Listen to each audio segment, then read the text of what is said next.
자, 선생님 여러분 안녕하십니까? 열심히 공부하고 계시죠? 우린 지난 시간에 핵심 요약 강의 처음으로 나왔는데요.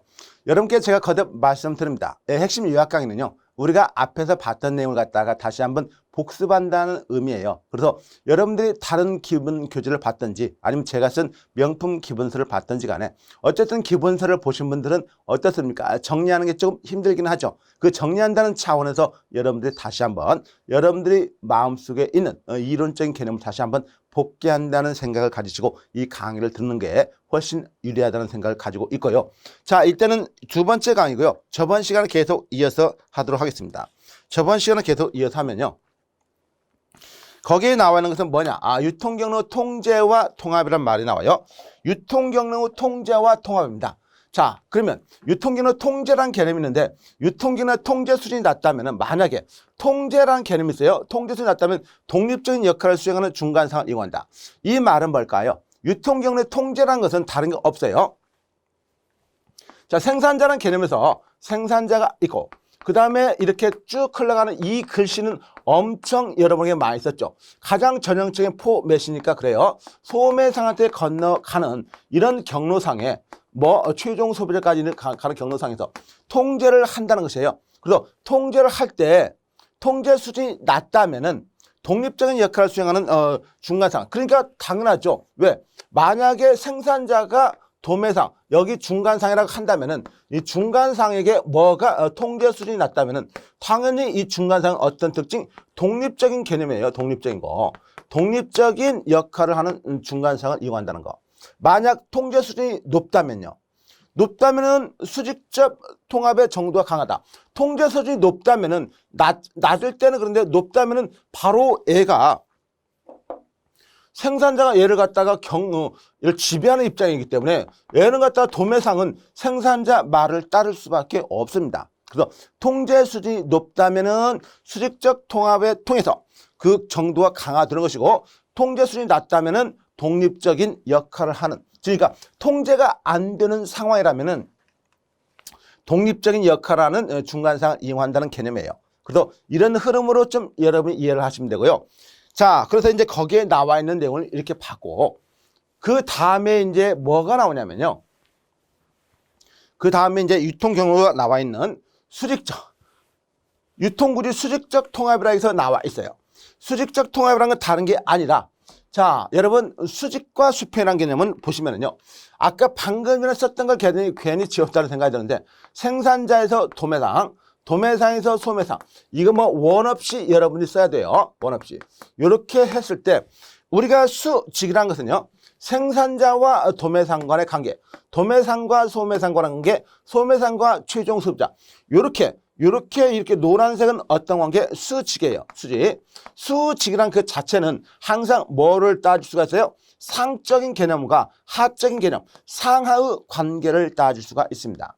이에 반해서 수평이라는 게 있는데, 수평은 똑같은 동일한 단계예요. 똑같은 도매상 단계라든가 이런 소매상, 그리고 똑같은 동일한 단계는 이걸 수평이라고 말하고, 이거는 항상 말할 때 뭘로 따지냐면 이 수평이라는 건 동일한 것이에요. 그래서 이쪽과 저쪽, 흔히 말해서 우리가 좌라는 개념과 우라는 개념이 있어요. 좌우라는 개념으로서 수평을 따집니다. 그래서 유통구조의 수직적 통합이라는 것은요, 바로 노란색의 통합을 말하고, 이거는 정보의 비대칭성이 발생하므로 이를 해소하기 위해서 수직적 통합을 시도한다. 왜? 정보의 비대칭성이라는 건 뭡니까? 자, 생산자의 정보하고 도매상의 정보가 다르단 말이죠. 그러면은 거기에서 이런 대칭성이면 서로 간의 이익을 갖다가 추구하고, 또 그 경로상에서 뭐가 발생한다고 그랬어요? 이기적인 특징이 발생한다고 그랬죠. 그런 의미가 있기 때문에 수직적 통합을 시도한다는 거. 상품의 적기 정량을 공급하거나 확보하거나 생산과 유통활동을 조정할 수 있다는 개념이죠. 그리고 높은 수준의 통제력을 발휘할 수 있고, 자, 높은 기회주의적인 행동을 갖다가 어떻게 할까요? 어떻게 하면 낮춘단 말이죠. 이 수직적 통합을 하면은요, 기회주의적 행동을 갖다가 낮출 수밖에 없어요. 왜냐면은 이걸 갖다가 통제력을 갖다가 높게 발휘하니까, 높은 수준의 통제를 발휘하니까 네가 말을 안 들으면 이렇게 하면 되죠. 그렇기 때문에 통제력을 발휘할 수 있으니까 기회주의적 행동, 도매상의 기회주의적 행동을 갖다가 방지할 수 있단 말이죠. 수직적 통합 형태 중에서 가장 흔한 것이 계약 통합인데 이 계약 통합의 가장 전형적인 게 바로 뭡니까? 프랜차이즈죠. 그래서 프랜차이즈는 본부하고 가맹점 간의 관계인데요. 일단 여러분이 알아주세요. 자, 정부의 비대칭성이 발생하기 때문에 이를 해소하기 위해서 수직적 통합을 시도하고 상품의 적기 정량을 공급하거나 확보하거나 생산과 유통할 때 조절한다는 거. 높은 수준의 통제력을 발휘할 수 있다는 거. 이런 것은 기회주의적 행동을 감소시키는 것이고 수직적 통합 형태 중에서 가장 일반적인 게 바로 프랜차이즈, 계약 통합의 형태라는 걸로 알아두시면 됩니다. 자, 이런 흐름으로 여러분 봤고요. 그래서 어쨌든 간에 우리가 배우는 내용 중에서 핵심적인 내용은 핵심적이라보다는 사실 어찌 보면 준교과 과정이라고 말할 수도 있겠죠. 사실 여기서 나와 있는 것은 시장 커버리지 정책입니다. 시장 커버리지 정책이라는 것은 기본적으로 우리가 이렇게 말할 수가 있어요. 시장 커버리지 정책은 여기서 첫 번째 나와 있는 것은 유통경로와 집약적 유통경로에서 선택적 유통경로, 나아가 전속적 유통경로 옮겨가서 시장 커버리지는 좁아진다고 말할 수가 있다. 자, 그 말은 뭐냐면은 원래 그런 것이죠. 유통경로와 집약적 유통경로에서 선택적 유통경로로, 나아가 전속적 유통경로로 옮겨갈수록 시장 커버리지는 좁아진다고 했는데 당연히 어찌 보면은 그럴 수밖에 없는 것은 뭐냐면요. 집약적 유통경로는 갖다가 굉장히 다양한 이 원래 굉장히 크잖아요. 굉장히 크기 때문에 개방적이에요. 그래서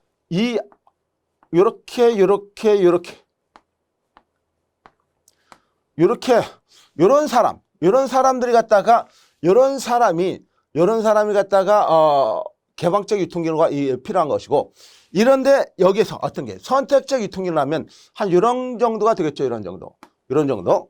그 다음에 전속적 유통경로라면 이런 식이 들단 말이죠. 이런 식. 그래서 기본적으로 유통경로가 집약적 유통경로에서 선택적 유통경로로 나아가 전속적 유통경로로 옮겨갈수록 시장 커버리지는 좁아진다고 말할 수밖에 없는 것이고 그 내용을 갖다가 여러분이 판단하시면 돼요. 그래서 시장 커버리지 정책이라는 개념. 그래서 이렇게 갈수록 어떻게 돼요?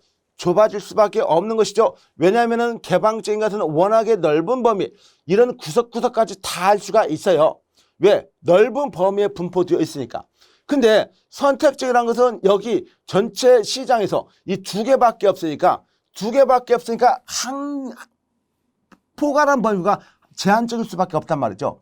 다 할 수는 없어요. 제한적인 게. 왜냐면은 여기 여러분들 이 설명을 갖다 잘 들으셔야 돼요. 집약적 유통경로는요. 하나의 시장을 갖다가 굉장히 9개라는 이런 중간상을 이용하니까 모든 범위까지 다 포괄해요. 그러니까 미주알, 고주알 해가지고 뭐 촌동네에 있는 산동네까지 밑에까지 다 포괄할 수가 있어요. 왜? 그 시장에는 9개나 있으니까. 근데 선택적 유통경로는요. 선택적 유통경로는 여기 2개밖에 없어요. 그러니까 그 시장을 갖다가 2개가 하는 건 너무 벅차잖아요. 2개가 한다는 것은 벅차니까 좁아질 수밖에 없어요. 그리고 이 전속적 유통이라는 것은 전속적 유통경로는 하나가 그 시장을 포괄할 수 있습니까? 여러분 안 된단 말이에요. 하나의 시장에서 어떻게 그걸 포괄할 수 있어요? 안 된단 말이에요. 그래서 커버리지는 갖다가 좁아진다는 의미고 이런 내용도 있어요. 이런 내용도. 그래서 이 반대적인 개념으로 설명하는 경우가 있어요. 이게 반대적인 개념은 커버리지가 아니라 상품에 대한 공급망이에요. 공급망. 그래서 이렇게 할 때는 이제 공급망적인 측면에서는 넓어진다고 말하고 그다음에 상품적인 특징이 아니라 이 커버리지적인 개념 하나의 중간상이 전체 시장을 갖다가 커버할 수가 없어요. 그래서 만약에 이 범위라면 만약에 이 시장을 전체로 본다면은 여기 노란색은 이 정도 커버를 할 수가 있고 이 정도 비율로 그 다음에 여기 선택적인 것은 이 정도 커버할 수 있고요. 이 정도. 그 다음에 이 전체 시장에서 이 하얀 것은 전체 시장을 100% 커버할 수 있어요. 100%. 그러니까 전체 시장은 100% 커버할 수 있고 이거는 갖다가 몇 프로 50% 커버할 수 있다면은 이거는 갖다가 몇 프로 30% 커버할 수밖에 없단 말이에요. 이런 말이에요. 이런 말. 여러분 자꾸 엉뚱한 말을 해가지고 저한테 질문을 많이 하시는데 이 개념의 이 말은 그래서 다시 한번 읽어보면은 유통경로가 집약적 유통경로에서 집약적 유통경로에서 선택적 유통경로 나아가 전속적 유통경로로 옮겨갈수록 시장 커버리지는 좁아지고 있잖아요. 좁아지고 있잖아요. 하나가 어떻게 그걸 다 해 못하지. 그렇죠. 자, 그 다음에 고객 커버리지 제한에 대한 사법부 독점 규제도 시장 커버리지 제한의 경우와 유사하게 된다. 그러니까 고객 커버리지 제한에 대한 사법부의 독점, 이제 법적으로요. 법적으로 독점 규제도 시장 커버리지 제한의 경우와 유사하게 이런 내용하고 거의 비슷하게 법적으로 하는데 큰 의미 있는 건 아닙니다. 이거는. 하지만 이건 시험 질문에서 나왔어요. 한번 알아두고. 고객 커버리지 제한 정책은요. 경쟁을 상당히 감소시키는 효과를 보일 때 불법적인 거. 그럼 경쟁을 갖다가 제한합니다. 그럼 여러분 불공정 거래잖아요. 이런 건 어디에서? 공정거래위원회에서 당연히 불법적인 것으로 간주할 수밖에 없는 것이에요. 경쟁을 하라 이거죠.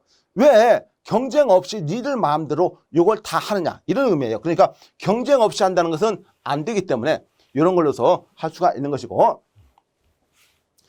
자, 일단 시장 커버리지 정책이에요. 이거 좀 어려워요.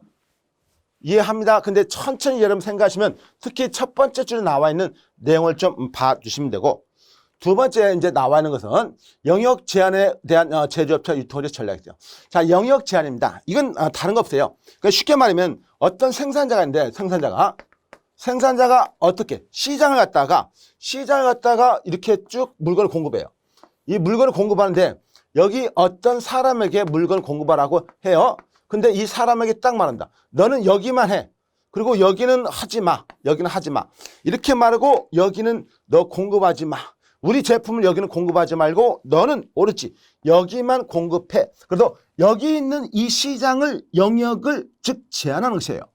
이 제한을 하는 것은 뭐냐? 생산자가 이 사람에게 물건을 주면서 너는 말이야 우리 제품을 이 시장에는 공급하더라도 이 시장은 공급하지 마라고 하는 것을 영역 제한이라고 하는 것이에요. 이런 영역 제한에는 기본적으로 수직적 제한과 동일한 수준을 이루는 수평적 제한으로 말해요. 수직적 제한이라는 것은 뭡니까? 다른 도매상에게 주지를 마. 그리고 동일 수준에서는 다른 백화점이나 할인점에서는 백화점에는 주지 마. 수평적 제한이에요. 그럼 그런 식으로 하는 것을 수직적 제한과 수평적 제한으로 구분할 수 있고, 인터넷 판매를 금지하는 행위도 영역 제한이에요. 왜? 오프라인은 너 팔아도 되는데 온라인은 팔지 마. 영역 제한입니다. 기술 정보 키트의 발달로 재고 관리라든가 배송이라든가 주문 등에서 기술 혁신이 이루어져 가지고 효율적 경영이 가능하기 때문에 영역 제한이나 이런 걸 할 수가 있다는 것입니다. 그래서 유통정보 기술의 발달이 됐기 때문에, 즉 인터넷이 발달됐기 때문에 재고 관리도 가능하고 배송이라든가 주문, 즉 인터넷상으로 주문 받아가지고 택배 같은 걸로 배송하잖아요. 그런 의미가 있다는 것이죠. 제조업자들이 유통업체에게 이전보다 많고 다양한 판매 촉진을 경쟁적으로 제공하여 경로파워가 대형 업체들, 그래서 경로파워가 대형 유통업체들이 더 유리하다. 당연하죠. 사실은 갖다가 거의 유통 경로상에서는요, 뭐보다 생산자보다는 중간상인 또 소매상인 유통업체들이 파워가 훨씬 셉니다. 그래서 이런 의미가 있다는 걸 알아주시면 되고요. 사실 이론적으로는 우리가 지금 생산자가 더 힘이 세다고 말을 하지만은 실질적으로, 실무적으로는 거의 그렇지 않다는 것이에요.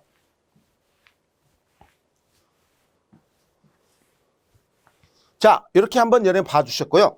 그 다음으로 한번 넘어가도록 합니다. 유통 경로의 갈등 환경이 있어요. 갈등. 자, 여러분, 갈등이 좋을까요? 나쁠까요? 당연히 갈등이 좋으냐 나쁘냐고 10사람한테 물어보면 나쁘다고 합니다. 근데 반드시 나쁜 것만 있는 게 아니에요. 갈등이 좋은 갈등도 있습니다. 우리가 좋은 갈등을 무슨 갈등? 자, 생산자 갈등이라고 하죠. 생산자 갈등. 생산자 갈등이라 말하고 나쁜 갈등을 무슨 갈등? 소모적 갈등이에요. 왜냐하면 갈등은요, 자기 자신을 나름대로 발전시킬 수가 있어요. 친구하고 같이 유통과에서 합격을 하기 위해서 우리가 의기투합을 했습니다. 근데 친구가 갑자기 야 우리 그 도서관에서 공부하자 했는데 갑자기 그 옆에 있는 친구가 도서관은 너무 답답하니까 그냥 우리 커피숍에서 공부하자, 이런 식으로 갈등을 발생할 수는 있겠죠. 근데 그 서로가 공부를 하겠다는 의미가 있어요. 이런 생산적인 갈등이죠. 그래서 결국은 서로가 노력을 해가지고 뭐 커피숍에서 하든지 도서관을 하든지 서로가 굉장히 좀 긍정적인 측면에서 하는 것이고, 그래서 유통경로 갈등의 원인은요, 경로 갈등은 한 경로 구성원이 한 경로 구성원이 있어요. 이 구성원이 다른 경로 구성원, 다른 구성원 목표 달성 노력을 갖다가 저해하는 행위입니다. 이건 막 하지 말라고 막 그런 것이에요. 여러분, 사실요, 우리가 똑같은 목적을 가지고 있을 때, 그럴 때는 상대방에 대해서 굉장히 경쟁의식이라든가 갈등을 많이 생기지만은, 똑같은 의식이 목적이 아니면 괜찮아요. 그러니까 우리가 쉽게 말하면 똑같은, 만약에 어느 지역에 똑같은 삼겹살집을 한다. 삼겹살집을 하고 여기에 A와 B가 있으면은 이 A와 B는요, 갈등이 많이 증폭됩니다. 근데 그 옆에서 똑같이 장사하자면 세탁소가 있다. 세탁소가 있으면은 그 세탁소가 여기 C가 있다면 이 사람들하고 갈등이 절대 발생하지 않는다는 것이에요. 똑같은 장사를 하더라도. 그래서 같은 목적을 추구할 때 그런 것이에요. 그래서 경로 구성의 목표 달성 노력을 갖다 저해하는 행위를 갖다가 갈등이라고 하고, 유통경로 구성원들 간의 갈등 원인은 목표일치, 불일치, 현실인식 불일치, 영역 불일치, 커뮤니케이션 단절인데, 그러면 갈등을 해소하려면 어떻게 합니까? 갈등을 갖다가 해소하기 위해서는 어떻게 하면 돼요? 갈등을 해소하기 위해서는 다른 거 없어요. 현실인식 일치시켜주면 되고, 현실인식도 일치시켜주면 되고, 목표도 일치시켜주면 되고, 영역도 일치시켜주면 되고, 커뮤니케이션도 단절해라. 뭐 어떻게? 원활하게 해주면 되는 것이에요. 원활하게 해주면 된다. 그래서 이런 의미로서 여러분이 갈등을 갖다가 해소할 수 있는 것이에요. 그리고 유통경로 갈등의 원인은 이렇게 있다는 거 알아두면 되고, 자, 그래서 사실은 갈등 같은 것도 나름대로 시험에 나오면요, 상당 부분의 수험생들이 득점하고 연결시키는 걸 못하더라고요. 그래서 이제 자기 나름대로 생각하는 것과 시험에서 요구하는 답이 조금은 다르기 때문에 그렇지 않나 판단합니다. 자, 그러다 우리가 갈등은요, 수직적과 수평적 업행 갈등이 있습니다. 자, 수직적 갈등은 아까 말씀드린 어떤 관계? 상과 하예요. 이거는 상하. 이건 뭐 따로 설명드리지 않아도 압니다. 수직적은. 수평적은 뭐예요? 좌우예요. 좌우 간의 갈등. 그래서 쉽게 말하면 좌우란 거. 상하란 건 뭡니까? 상 갖다가 만약에 제조업이면은 여기는 뭡니까? 도매업 또는 유통업이 될 수가 있겠죠. 유통업. 사실은 이렇게 있지만은 이게 상일 수도 있어요. 실질적으로 힘이 더 셀 수가 있다는 것이죠. 어쨌든 간에 다른 단계란 말이죠. 여기서 말하는 건 상하는 건 단계가 다르다. 여기서 말하는 수평하는 건 단계가 같다는 것이에요. 단계가 같다. 그래서 여기서 말하는 것은 만약에 편의점과 슈퍼마켓 간의 관계, 또는 백화점과 그 다음에 똑같은 백화점의 관계예요. 그래서 신세계 백화점하고 롯데 백화점, 뭐 이마트하고 롯데 쇼핑, 이런 관계. 자, 업태 간 갈등은 당연히 업태 갈등은 이와 똑같습니다. 거의 수평적 갈등이에요. 근데 업태 간에 뭐가? 바로 백화점이라는 업태하고 백화점, 또 어떤 업태? 백화점과 할인점 간의 할인점. 이런 업태가 다른 업태들끼리 동일한 제품을 판매할 때 갈등이 생기는 것이에요. 그럼 수직적, 수평적 업태 갈등은 경로상 같은 단계이지만 다른 유형의 경로 구성원들 간의 갈등이라고 나와 있죠. 그런 것은 어렵지 않기 때문에 바로 넘어갑니다. 자, 갈등 유통 시스템은 비효율적으로 만들기도 하지만 적절한 수준의 갈등은 건설적, 이미 말씀드렸죠. 건설적인 경로 성과를 가져다 준다. 이게 생산적 갈등의 내용이죠. 원래는 비효율적으로 만들기도 한다는 소모적 갈등이었지만은 생산적으로 쓰는 방법에 따라서 다를 수밖에 없죠. 유통경로 구성원의 목표 불일치는요, 제조업체 입장에서 유통점 내 좋은 위치에 진열을 하고자 하는데, 즉 제조업체 입장에서는 유통점에 좋은 위치에 진열을 하고자 하는데, 거기서 유통업체에서는요, 다른 거가 있겠죠. 다른 제품을 그곳에 진열을 하고자 합니다. 그래서 갈등이 발생할 수밖에 없어요. 목표가. 왜냐면은 제조업체는 우리 회사의 제품을 여기다 진열해달라고 원하는데, 그 유통업체는 여기다 진열할 것은 다른 진열품을 여기다 진열해 놓겠습니다 라고 말할 때 제조업자 측하고 유통업체 측에 있는 구성원들끼리 갈등이 발생할 수밖에 없습니다. 자, 상권의 범위 결정과 그 상권 내에서 역할에 대한 견해 차이가 발생하는 경우를 영역 불일치라고 한다. 그래서 영역이 다르다. 영역 불일치. 이런 것도 간혹 가다가 상권 내에서 역할에 대한 견해 차이가 발생하는 경우가 있는데 이를 영역 불일치라고 한다는 것도 한번 봐둘 필요는 있습니다. 자, 일단은 유통경로 구성원 간의 발생하는 갈등이에요. 유통경로 구성원 간의 발생하는 갈등이라는 거 알아두면 되고, 유통경로 갈등의 해결의 중재란 말이 있어요. 그래서 여기에서 나와 있는 유통채널 간의 갈등 원인이 유통채널 간의 영역 중복에서 비롯되는 경우 채널별 브랜드를 차별화하거나 채널별 제품을 차별하면서, 그죠? 채널별 브랜드를 갖다가 차별화하고 또는 채널별 제품을 갖다가 차별화해가지고 갈등을 해소시킬 수는 있습니다. 그래서 갈등 원인이 있으면 그 원인을 해소시키는 거죠. 아까 뭐라 했어요? 그러니까 여러분, 목표가 달랐을 때는 목표가 불일치해서 만약에 갈등이 발생했으면은 이건 다른 거 없습니다. 목표를 일치시켜주면은 뭐가 발생해요? 목표를 일치시키면 갈등이 해소되는 것이에요.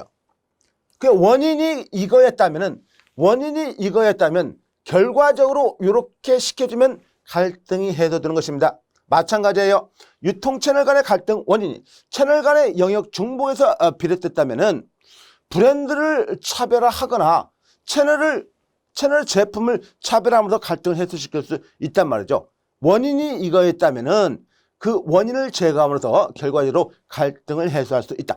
유통경로상에서 발생하는 갈등의 해결 방법 중에 하나는 중재라는 게 있습니다. 중재예요. 이 중재라는 말은 뭐냐면은 자기 상대방끼리는 해결을 못하고 반드시 누구를 제3자를 끼어들여야 해요. 이 끼어들어가지고 갈등을 해소하는 걸 중재라고 그래요. 서로 상대방은 절대 해결을 못하고 갈등 발생하는 당사자끼리는 해결하지 못하고 제3자를 무조건하고 끼어드는 것입니다. 갈등을 해결하기 위한 전략으로는 회피란 개념이 있고 수용이란 개념도 있어요. 경쟁, 타협. 회피란 건 피하면 되는 것이고 수용은 받아들이면 되는 것이에요. 경쟁은 너하고 나하고 한번 끝까지 가보자. 타협은 뭐야? 야, 적당히 하자. 이 정도에서 그냥 우리 끝내자. 이런 것이에요. 이런 것 등 또는 문제 해결 등이 있다는 거, 그런 걸로 좀 알아두시면 됩니다.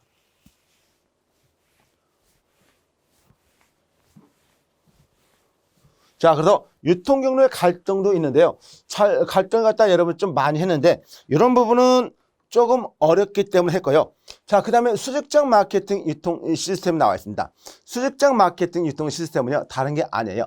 그러면 여러분 수직적 있으면 뭐가 있을 것 같아요? 수평이 있을 것 같죠? 수평. 왜 있어요? 수평적인 마케팅도 다시 나오죠. 그리고 수평적 마케팅 시스템, 호리존탈이죠. 호리존탈. 이건 버티컬이지만 이 H로 시작되는 호리존탈. 어쨌든 그런 마케팅 시스템이고, 그래서 HMS라고 해요. 수평적인. 어쨌든 수직적 마케팅 시스템은 중요한 건 뭡니까? 종류를 알자. 첫 번째가 기업형이고, 두 번째가 계약형이고, 세 번째가 관리형이 있습니다. 관리형이 있어요. 그래서 이 세 가지 종류가 있어요. 그래서 기업형은 뭐냐면 생산과 유통의 연속적인 단계를 하나의 소유권이나 자본 참여를 통해서 결합하는 형태예요. 그래서 기업형 수직적 마케팅 시스템은요, 그 기업을 갖다가 하나가 같이 보이게 하나로서 소유권을 갖다가 갖추는 걸 보통 말해요. 그래서 신속한 의사결정 것을 바라기 때문에 그런 것이에요. 경로 구성 간의 역할과 갈등을 갖다가 공식적인 규정에 따라서 내부적으로 조정합니다. 그 기업 내부적으로 조정하는 것이고, 계약형은 가장 대표적인 게 프랜차이즈죠. 그래서 공식적인 계약을 근거로 생산과 유통의 연속적인 단계에 참여하는 경로 구성을 결합한 형태이다. 이 연속적인 단계에 참여하는 경로 구성원들 간의 결합을 하는 형태는요, 뭘로서 결합하냐? 계약에 의해서. 그래서 강력한 계약에 의해서 성립되는 것이고, 이 강력한 계약은 바로 대표적인 게 뭡니까? 여기에 나와 있는 프랜차이즈 시스템이에요. 프랜차이즈. 일단 이렇게 알아두고요. 그래서 수직적 마케팅 시스템은 종류가 일단 세 가지가 있다. 여기 나와 있는 것은 첫 번째가 기업형, 두 번째는 계약형, 세 번째는 뭐가 나오세요? 관리형이지만 그 다음 페이지 나올 것이고, 그 다음에 계약형의 가장 대표제가 뭐가 있다? 프랜차이즈 유통 시스템이 있다는 거 알아두시면 되고요. 관령 나왔습니다. 관령 수직적 마케팅 시스템 뭘로 아냐면은 이 관령은요 다른 게 별로 없어요. 뭐 통제 정도입니다. 통제 정도. 그래서 기업형이 가장 통제가 높고 계약형이 그 다음이고 관령이 가장 낮다는 거죠. 관령이 통제 수준이 가장 낮다는 것입니다. 가장 높은 게 아니라. 자, 그래서 수직적 마케팅 시스템 한 형태로도 본부 통제력을 기준으로 보면 통제 정도가 낮은 시스템으로 경로 구성원들 간의 상호 이익을 바탕으로 맺은 협력 시스템이 그래요. 왜 통제 수준이 낮냐고 묻는다면은 당연히 협력이에요, 협력. 여기 협력이라는 것은 안 지킨다고 해서 법적인 제재는 없어요. 단지 도덕적인 비난은 받을 수가 있겠죠. 그래서 이런 내용으로 여러분이 알아주시면 돼요. 별로 어려운 거 아닙니다. 이런 것은 이대로만 알고서 여러분이 넘어가셔도 됩니다. 자, 그 다음으로 넘어가서 보시죠. 이제 뭐가 나오냐면 소매업이 나왔어요. 소매업. 소매업은 어디입니까? 여기서 우리가 생산자라는 개념에서 시작하죠. 생산자에서 어떻게? 생산자에서 도매상을 거쳐가지고 소매상을 거쳐서 여기 최종 소비자까지 나온 것이에요. 사실 최종 소비자라는 게 뭡니까? 우리가 생각하면 사람이죠. 이 사람적인 개념에서 여러분이 봤기 때문에 이 사람적인 개념에서 그냥 여기 계속 소매업을 운영하는 사람이죠. 역시 마찬가지예요. 도매업을 운영하는 사람이죠. 자, 이건 뭐예요? 생산을 이라는 업을 운영하는 사람입니다. 그래서 우리가 사람 자자를 다 여기 쓰는 것은 이유가 도매상, 그 다음에 도매상도 상인이니까 소매상도 상인이고 생산자, 생산업자 동일한 말입니다. 뭐 제조업자라고 해도 동일한 말이에요. 생산자하고 제조업자가 글씨는 다르지만 의미 내용은 동일하다는 거 여러분 알고 계시죠? 그런 내용이에요. 그래서 소매업의 정의는 뭐냐? 소매업은 유통기능 유통 말단에 위치한다. 여기 있다는 것이죠. 이 말단에 위치한다는 거. 그래서 소매상은 소매업을 직접 수행하는 상인을 지칭합니다. 제조업자나 도매상도 소비자를 상대로 직접 소매 활동을 할 수는 있어요. 제조업자나 도매상도 소비자를 대상으로 할 수는 있지만은 그런데 그 사람들을 뭐라고 하지 않는다? 소매상이라고는 하지 않아요. 왜? 그 이유는 좀 설명드릴게요. 그래서 여기에서 말이에요. 여기서 미국 AMA 아메리칸 마케팅 어소시에이션이라는 미국 마케팅 협회를 말합니다. 아메리칸 마케팅 어소시에이션 즉 AMA에서는 최종 소비자에게 판매하는 전체 판매액 가운데 비율이 50% 몇 이상인 경우 이 조직체를 소매상이라는 것이에요. 그래서 제조업자나 도매상도 소비자를 상대로 팔 수는 있지만은 50%가 안 되기 때문에 소매상이라고 할 수가 없다는 것입니다. 이런 의미예요. 이런 의미. 그래서 이런 걸로 여러분이 좀 알아주셔야 되고요.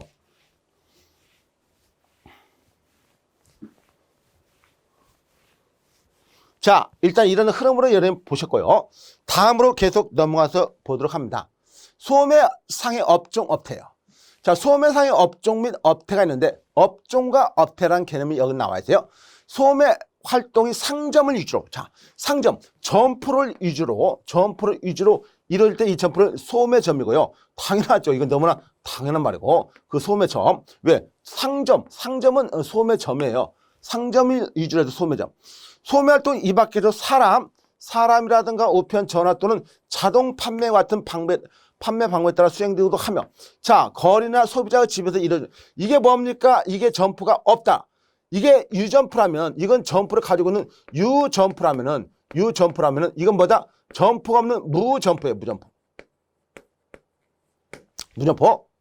자, 그 다음에 업종이란 말이 있어요.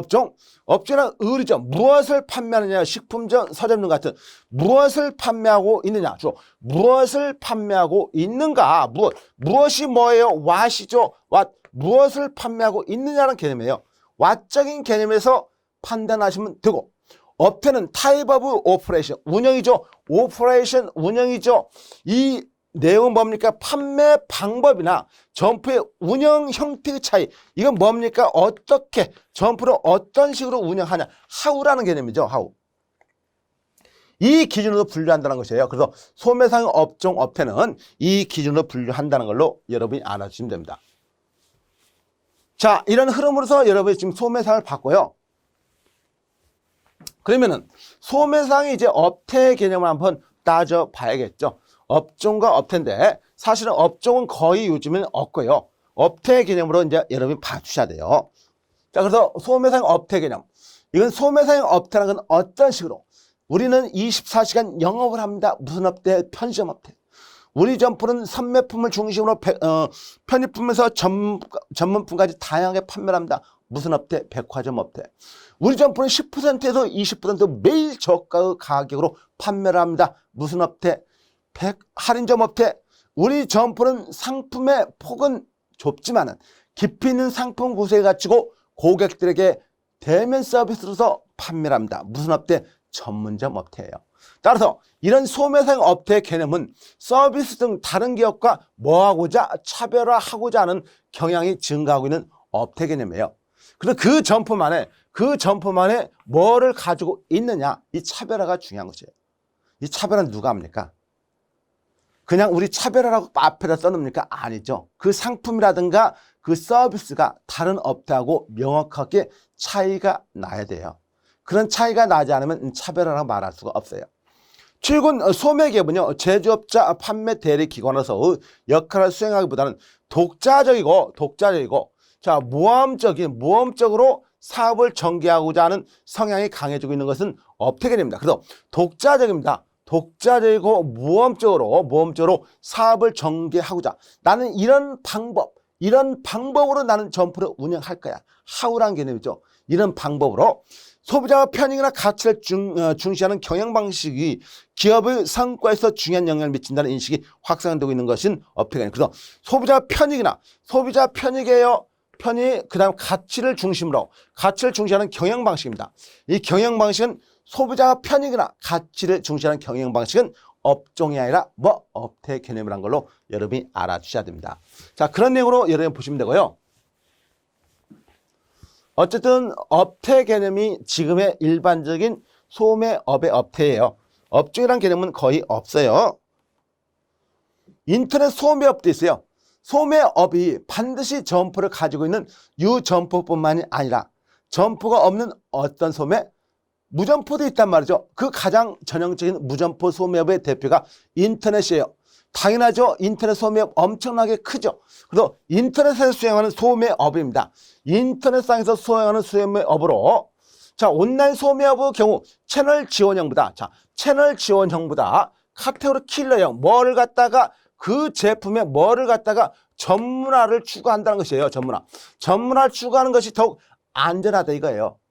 그냥 채널 지원형이 아니라 단순하게 온라인 채널로 물건을 공급하는 게 아니라 그냥 그 점포만에 가지고 있는 뭐를 갖다가 전문성을 높인다는 것이죠. 전문성을 높여가지고 판매를 하는 게 훨씬 유리하다. 이 개념이에요. 온라인과 오프라인 채널은 서로 경쟁 혹은 적대적인 관계라보다, 그렇죠, 이 개념이죠. 상호 보완적인 관계로 봐야 되고, 보완적인 관계는 뭐가 있기 때문에 시너지 효과가 나올 수 있도록 하는 것이에요. 시너지 효과를. 인터넷 소매업은 제품 전략과 연계해서 판다. 크로스셀링이죠. 이 제품과 서비스 묶음, 번들 플러스죠. 번들 프라이싱, 묶음 또는 관련 제품 교차 판매 크로스셀링이고, 이거 크로스셀링 똑같은 말이에요. 교차 판매를 추가하는 것이 바랍니다. 그래서 업셀링도 있어야 돼요. 업셀링도 마찬가지, 크로스셀링, 그 다음에 번들 프라이스, 이런 것 등으로 계속 활발하게 한단 말이에요. 활발하게. 인터넷 소매는 표적 고객 및 시장 특성에 맞춰 온라인과 오프라인 채널 차별적, 그렇죠, 차별성이 있어야 돼요. 오프라인하고 똑같으면 안 돼요. 차등이 있어야 돼요. 많이 사는 고객은 조금은 저렴하게 할인, 포인트를 적립시켜가지고 해줘야 돼요. 이런 것으로 적용하는 것이 유용한 전략이라는 것도 알아두셔야 됩니다. 인터넷 소매업은 이런 식의 전략을 갖다가 수행하는 게 유리하다는 거 알아두시면 되고요. 앞으로 이런 식의 전략이 계속 발전될수록 인터넷 소매업은 발달될 수밖에 없는 것이에요. 자, 소매업의 기능이 있습니다. 이건 뭐냐면은 아까 예를 봤지만은 이게 생산자라는 개념에서 생산자에서 도매상, 도매상은 소매상, 소매상은 누구에게? 최종 소비자에게 이렇게 공급을 하는데 여기서 소비자에 대한 기능이 바로 이거예요. 지금 여기에 나온 이걸 말합니다. 이게 양가로 1번 소매업은 소비자에 대해서 이런 기능을 한다. 이런 기능을 하는데 소매상은 여러 공급 업체로부터 제품과 서비스를 제공받아서 다양한 상품 구색. 그래서 이 서비스를 제공받아가지고 다양한 상품 구색, 소비자가 원하는 상품 구색을 갖춘다는 것이죠. 아주 좋죠. 그러면 소비자는 거기만 가서 물건을 구입하면 되기 때문에 소매상은 광고라든가 판매 매장 진행을 통해서 고객에게 제품과 관련 정보를 제공하는 기능이 있다. 정보를 제공하는. 그래서 구색을 갖춘 제공 기능하고 정보를 제공하고 소매상은 소비자에게 AS나 제품에 대한 배달, 설치, 사용 방법의 교육 등과 같은 사후에 물건을 팔고 난 다음에도 서비스를 계속 진행시키고 있어요. 소매상은 신용 판매나 돈이 없는 소비자에게 유상으로도 팔 수가 있다는 것이에요. 뭐 현실적으로 유상 판매가 많이 있는 건 아니지만 백화점 카드 같은 경우는 유상 판매도 될 수가 있어요. 할부 판매도 해줄게. 이런 방법을 통해서 고객의 금융 부담을 덜어줍니다. 돈이 없으면 나중에 갚아도 돼. 그러니까 우선 상품을 먼저 가져간 다음에 나중에 꼭 갚아. 뭐 당연히 저 같아도 그렇게 하겠어요. 물건을 우선 파는 게 중요하니까. 자, 이런 내용인데 어떤 기능은 없다? 이런 기능. 여기에서 그럼 최종 소비자가 누구에게? 소매상한테 주는 효과가 뭡니까? 여기에서 가장 중요한 게 뭐가 있다? 시장을 확대하는 것이요. 자, 기본적으로 시장 확대는요. 누가 누구에게? 최종 소비자가 소매상한테 주는 효과예요. 역시 이렇게도 줘요. 이렇게도 똑같은 말이에요. 역시 이렇게도 줘요. 똑같은 말이에요. 시장 확대는 항상 화살표가 이렇게 간다는 거 알아두시면 되고, 그리고 소매업의 기능은 이렇게 있는 것이고요. 자, 그러면 소매업의 기능만 있으면, 소비자에 대한 기능만 있으면 안 되겠죠. 왜? 공급자가 좀 섭섭해 생각에 할 수가 있으니까 도매상이나 제조업자에 대한 기능도 나올 수밖에 없겠죠. 그래도 여기 생산자 및 공급자에 대한 기능, 이런 기능이에요. 그래도 여기에서 이제는 이 소매상이 이런 사람들에게 어떤 기능을 하느냐, 이게 양가로 2번이 되겠죠. 양가로 2번. 자, 상품의 구입, 판매 시점까지 보관 기능을 수행함으로써 이에 따른 위험과 비용을 부담하게 되어 도매업자 생산자의 부담을 덜 수 있다. 자, 소매 판매를 증대시켜 스스로 소비자에게 여러 광고를 한다는 것, 이러한 효과는 결과적으로 생산자 및 도매업자의 판매 촉진, 뭐 가장 전형적인 판매 촉진이고, 그 다음에 뭐가 있을까요? 이것도 하고 있네. 뭐? 소매상은 도매상과 생산자를 위해서 어떤 기능? 시장을 확대하는 기능을 하고 있네요. 시장을 확대하는 기능. 그래도 이런 내용까지 해서 여러분이 알아두셔야 돼요. 그리고 생산자와 공급자에 대해, 생산자 및 공급자에 대한 기능은 시장을 확대하는 기능까지도 갖추고 있다. 이런 내용을 여러분이 알고 있어야 돼요. 자, 그래서 이제 여기에 나와 있는 내용을 한번 봐뒀고요. 소매상, 소매업, 이런 사람들의 기능, 내용을 갖다가 여러분 파악하셔야 됩니다. 자, 취급 상품의 다양성이 나와 있어요. 취급 상품의 다양성이 뭐냐? 우리가 상품의 구색이라는 게 있습니다. 구색. 상품의 구색이라는 게 있는데, 구색은 어떻게 했냐? 자, 이렇게 A라는 상품이 있고, B라는 상품이 있고, C라는 상품, D라는 상품, E라는 상품, 이렇게 쭉 있어요.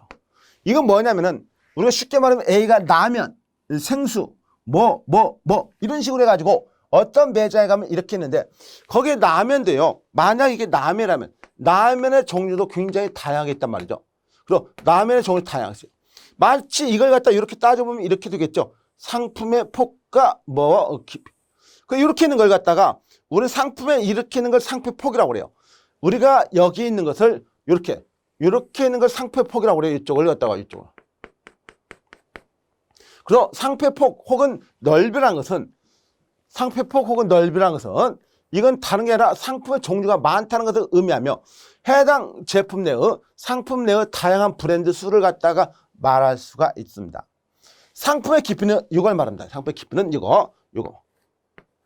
상품의 깊이는 이걸 말하는데, 이 깊이는 이걸 말해요. 그래서 상품의 깊이는 라면, 신라면, 오뚜기라면부터 해가지고 다양한 라면의 종류가 많이 있다. 그리고 상품의 깊이, 굿즈 뎁스는요, 각 브랜드 중 한 한 가지 단위에서 얼마나 깊이 있는 상품이 있는가. 라면 중에서 얼마나 깊이가 있는 라면의 종류가 있는가. 라면은 뭐 180개, 170개 이상이 있다는데 그 중에서 어떤 라면이 가장 많이 팔리냐. 뭐 그런 게 있죠. 그래서 이런 상품의 구색과 폭과 깊이가 잘 갖춘 걸 상품의 구색이라고 하죠. 이런 모습이 뭐냐? 구색이에요. 그래서 이런 모습이 구색이고, 이런 모습이 구색이고, 이런 모습 구색을 참 잘 갖췄다. 이 구색 이렇게. 자, 이게 뭐냐고, 이거 어떤 업태냐고 말할 수는 없겠지만은, 이런 식의 형태를 가지고 있는 모습이 바로 상품의 구색이라고 말할 수가 있단 말이죠. 상품의 구색. 그래서 상품의 구색이 이것이고, 상품의 만약에 백화점과 할인점을 비교한다면은 요 상품 구색이 이렇게 있는 것이고, 만약에 이렇게 상품 구색을 갖춘 게 이렇게 있다면은 여기 이 색깔 빨간색은 기본적으로 상품의 넓이는 넓지 않지만은 깊이가 더 깊단 말이죠. 그래서 만약에 이 백화점과 대형마트 즉 할인점을 상품의 깊이 측면에서 비교할 경우 백화점이 대형마트에 비해서 상품이 깊고 넓이는 백화점이 좁다. 백화점이 할인점보다 좁다는 것이에요. 그러니까 넓이는 백화점이 할인점보다 좁다라고 말할 수가 있다는 것이죠. 이 말은 뭐예요? 이런 빨간색이 뭐 백화점이라면 백화점이고 여기 하얀 것이 뭐라고 말할 수 있어요? 할인점이라고 말할 수 있겠죠. 할인점. 요 내용을 갖다가 말할 수 있단 말이에요. 이런 말. 자, 상품 구색 관점에서 전문점 깊이 측면. 만약에 전문점을 따져보면은 전문점은 이런 모습을 띠고 있어요. 이런 모습. 어떤 모습이냐? 이런 모습.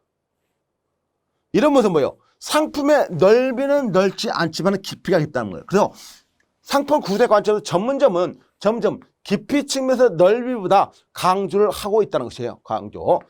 넓이가 훨씬 더 깊다.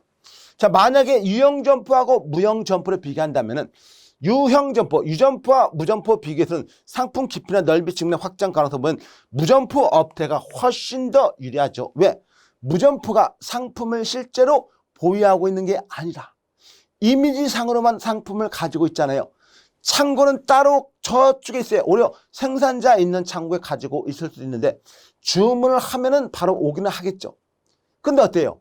바로 이마트라든가 여러분들 쿠팡이라든가 쿠팡 가장 대표적 쿠팡에서 뭐 창고에다가 상품을 보관하고 있는 게 아니라 여러분들이 쿠팡에 주문하면 쿠팡에서는 어디에도 생산자로부터 빨리 물건을 가져와야겠죠. 물론 거기에는 쿠팡 창고에는 이미 기본적인 베이스 재고는 있겠죠. 어느 정도 안전 재고는 있겠지만은 갑자기 10개만 보유하고 있는데 갑자기 어떤 사람이 30개를 갖다가 주문해 봐요. 그럼 10개가 보다 더 많기 때문에 10개를 초과한 30개는 갖다 바로 거기 생산자로부터 빠르게 주문을 쿠팡도 해야겠죠. 그래서 쿠팡에서 많은 재고를 보유하고 있는 게 아니라 여러분 화면상에 보여지는 이 이미지예요. 상품 이미지. 그러니까 훨씬 유점포보다 무점포가 훨씬 더 다양한 상품을 갖다가 보유할 수 있다는 거 여러분이 알아주시면 됩니다.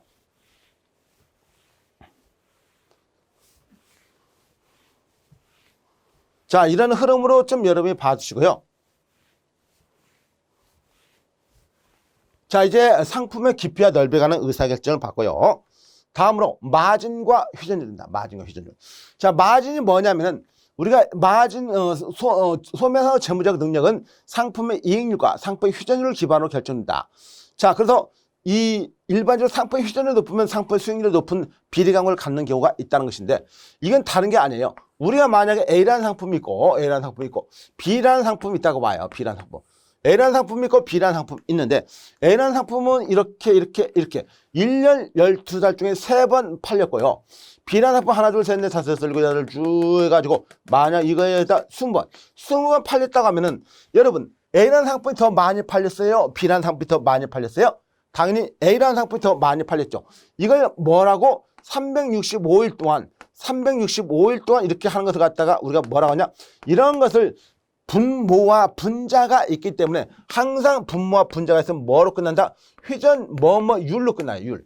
근데 이건 뭐냐? 상품이 휘전됐기 때문에 회전율이라고 보통 말해요. 회전율. 그리고 상품이 얼마만큼 많이 팔렸느냐 이걸 회전율이라고 하고, 그러면 팔린 상품의 수익에서 뭘 빼요? 수익에서 비용을 빼겠죠. 그 팔린 상품의 수익에서 비용을 빼면 뭐가 남아요? 이익이 됩니다. 이익을 우리가 영어로 뭐라고 해요?